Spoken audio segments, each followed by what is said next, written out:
the system itself has been around for years and years. Probably over 20 years we've been using a machine similar to this.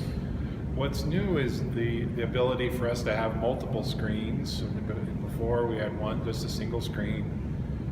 So it was a little less interactive than what we have now. The three screens allow us to give a little more of a realistic scenario to what the officer, the deputy, really has to address. When you're out there in the world dealing with whatever situation, it's never one-dimensional. It's never just the one screen, the one scene in front of you. There are things happening all the way around you, and so for training, especially firearms training, to adapt to that's really valuable. Let's go away.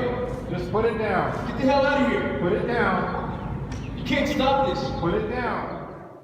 Stay away. Put down the crowbar. Hey, screw you. Put down the crowbar. This one's just been replaced with a laser at the end, and it's fitted with a CO2 cartridge, essentially. The CO2 cartridge allows the weapon to function as a handgun would. So when I pull that trigger, that slide is working just like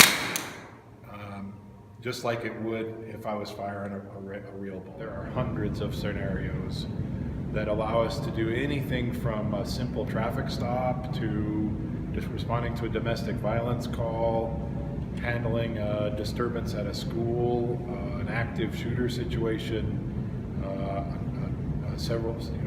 There are several scenarios that are a little more basic and skills based. So in other words, like a shooting gallery where you're not as much about your skills, your overall skills like verbal skills and things like that, but focusing just on shooting skills.